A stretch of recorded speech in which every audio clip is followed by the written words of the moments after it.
प्रिय शिक्षार्थियों नमस्कार, मैं प्रेम नारायण। आज हम तत्पुरुष समास की समझ एवं उसका अध्ययन करेंगे। इसके पहले हमने समास को समझा था एवं अव्ययी भाव समास को पढ़ा हुआ था। तो सबसे पहले समझ ले रहे हैं तत्पुरुष समास कहते किसे हैं। तो वह समास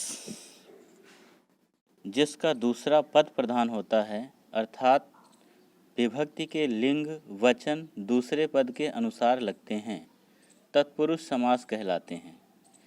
इस समास में प्रथम पद बहुधा संज्ञा अथवा विशेषण होता है। तो ध्यान देने वाली बात यह है कि समास का जो प्रथम पद होता है वह संज्ञा या विशेषण होता है और जो उत्तर पद होता है वह प्रधान होता है। उसके अनुसार ही लिंग और वचन दूसरे लगा करते हैं। अब यहाँ पर देख लेते हैं तत्पुरुष समास के भेद कितने हैं।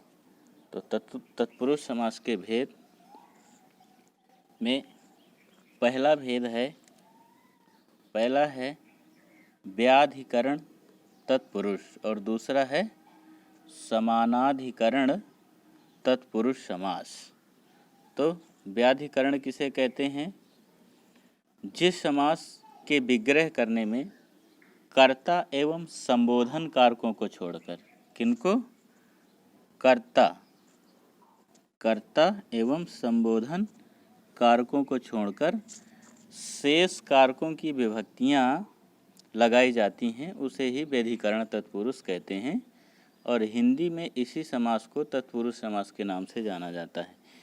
इसीलिए तत्पुरुष समास के 6 भेद माने गए हैं, जैसे जो है कर्म तत्पुरुष, करण तत्पुरुष, संप्रदान तत्पुरुष, अपादान तत्पुरुष, संबंध तत्पुरुष एवं अधिकरण तत्पुरुष। क्योंकि इस तत्पुरुष में इस तत्पुरुष के जो समासिक पद होते हैं तो उसमें कर्ता कारक और संबोधन कारक के चिन्हों का लोप नहीं होता है। तो इसको समझना बड़ा ही सरल है।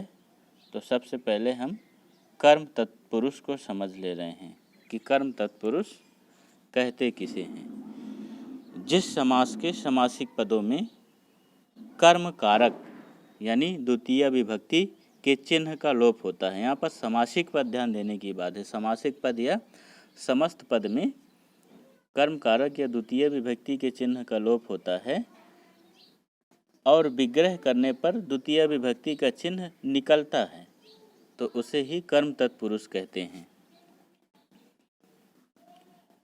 जैसे स्वर्ग प्राप्त, ये समासिक पद है तत्पुरुष समास का या समस्त पद है, और जब विग्रह होगा तो बनेगा स्वर्ग को प्राप्त, यानी जो को चिन्ह है वो कर्म कारक का चिन्ह है। यानी जब इसका विग्रह किया गया तो को विभक्ति चिन्ह अपने आप निकल करके आ गया, इसलिए इस शब्द में कर्म तत्पुरुष हुआ। अगला उदाहरण है देशगत।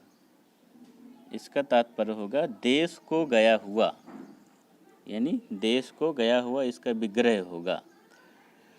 उसी प्रकार वनगमन, वन को गए हुए, माखन चोर, माखन को चुराने वाले, गगनचुंबी, गगन को चूमने वाली, चिड़ीमार, चिड़िया को मारने वाला, गृहागत, घर को आया हुआ। गृहागत का तात्पर्य विग्रह हो जाएगा, घर को आया हुआ। आशातीत, आशा से आशा को पार करके मिला हुआ, आशा को पार करके मिला हुआ। बहिर्गतः, बाहर से, बाहर को गया हुआ विग्रह होगा। तो अगला तत्पुरुष है कर्ण तत्पुरुष। कर्ण तत्पुरुष किसे कहेंगे? यानी वह समासिक पद जिनके समस्त वह समास जिनके समासिक या समस्त पदों में कर्ण कारक का चिन्ह, कर्ण कारक या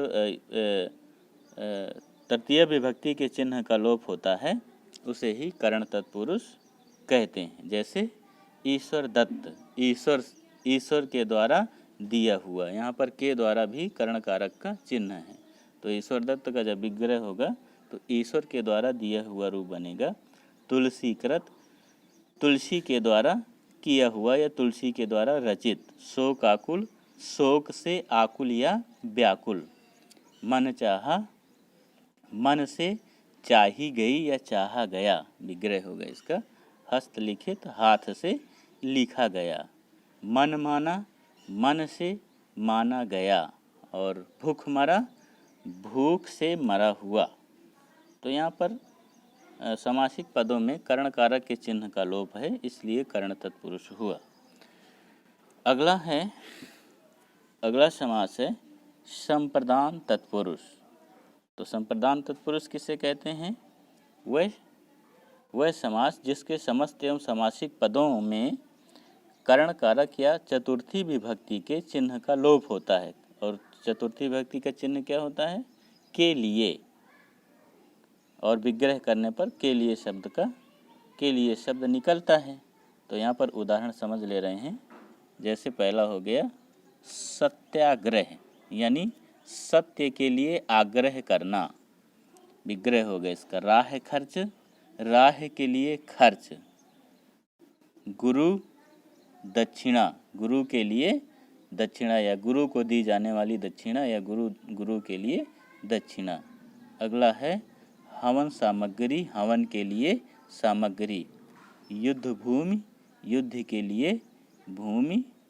और अगला है बलि पशु, यानी बलि के लिए पशु, यानी बलिदान करने के लिए जो पशु हो उसे बलि पशु कहेंगे। अगला है कृष्णार्पण, कृष्ण के लिए अर्पण करना। देशभक्ति, देश के लिए भक्ति या देश के लिए मर मिटना। हथकड़ी, हाथ के लिए कड़ियाँ। विद्याग्रह, विद्या के लिए ग्रह। तो इन सभी समासिक पदों में विभक्ति चिन्ह के लिए का लोप है और विग्रह करने पर के लिए विभक्ति चिन्ह निकल करके आता है, इसलिए संप्रदान तत्पुरुष हुआ। अगला है अपादान तत्पुरुष। अपादान या पंचमी विभक्ति। अपादान किसे कहते हैं? अपादान वह कारक होता है या वह विभक्ति होती है जब कोई वस्तु किसी जगह से अलग होती है। तो यहाँ पर इसका चिन्ह से होता है अलग होने के अर्थ में। तो इसका जो पहला समासिक पद है वो जन्मांध है, यानी इसका जब विग्रह होगा तो बनेगा जन्म से अंधा। जन्म से अंधा। ऋण मुक्त, ऋण से मुक्त। यहाँ पर से यानी कर्ण कारक पंचमी विभक्ति का चिन्ह से विग्रह करने पर निकलता है। अगला है पदच्युत, पद से च्युत यानी पद से हटाया गया। रोग मुक्त, रोग से मुक्त, रोग से रहित। जाति भ्रष्ट, जाति से भ्रष्ट। धर्म विमुख, धर्म से विमुख या धर्म से रहित। देश निकाला, देश से निकाला गया या देश से निकाल दिया जाना। भयभीत, भय से डरा हुआ। काम चोर, काम से चोरी करने वाला यानी आलस्य, आलसी व्यक्ति। वृक्ष पतित, वृक्ष से गिरा हुआ। तो इन सभी समासिक पदों में अपादान कारक के चिन्ह से का लोप है और विग्रह करने पर से ही निकलता है, इसलिए यहाँ पर अपादान तत्पुरुष हुआ। अगला है संबंध तत्पुरुष। यहाँ पर संबंध तत्पुरुष किसे कहते हैं? तो वह समास जिसके समासिक या समस्त पदों में संबंध कारक के चिन्ह का, के, की का लोप होता है और विग्रह करने पर का, के, की ही निकलता है, उसे संबंध तत्पुरुष कहेंगे। जैसे गंगा तट, गंगा का तट या गंगा के तट के किनारे। राजपुत्र, राजा का पुत्र। पवन पुत्र, पवन का पुत्र अर्थात हनुमान जी। प्रजापति, प्रजा का पति। नरेश, नर के ईश, नर के स्वामी अर्थात यहाँ पर राजा हो जाएगा। देवालय, देवता का आलय या देवता का घर, देवताओं का घर देवालय। विद्यालय, विद्या के लिए या विद्या का घर। पराधीन, पर के अधीन, दूसरे के अधीन। सेना नायक, सेना का नायक। पितृगृह, पिता पिता का ग्रह, रामचरित, राम का चरित्र। तो इस प्रकार इन सभी समासिक पदों में संबंध कारक के चिन्ह का, के, की का लोप है, अतः यहाँ पर संबंध तत्पुरुष हुआ। अगला है अधिकरण तत्पुरुष। परिभाषा सबकी वही है कि जिस समास के समासिक पदों में सप्तमी विभक्ति या अधिकरण कारक के चिन्ह का लोप हो और विग्रह करने पर वही चिन्ह निकल करके आए तो वहाँ पर अधिकरण तत्पुरुष होगा। जैसे ग्रामवास, गांव में निवास, यानी निवास का आधार क्या है, गांव है, इसलिए ग्रामवास में अधिकरण तत्पुरुष होगा। गृहस्थ, गृहस्थ का विग्रह होगा गृह में स्थित या गृह में निवास। निशाचर, निशा में विचरण, निशा में विचरण, रात्रि विचरण। आप बीती, आप पर बीती। दानवीर, दान करने में वीर। शरणागत, शरण में आया हुआ। गृह प्रवेश, घर में प्रवेश किया हुआ। कला प्रवीण, कला में निपुण या कला में चतुर। वनवास, वन में निवास। हर फन मौला, हर हुनर में दक्ष या कुशल। तो इस प्रकार से ये तत्पुरुष के भेद हैं और ये हुआ तत्पुरुष समास। फिर मिलेंगे अगले वीडियो के साथ।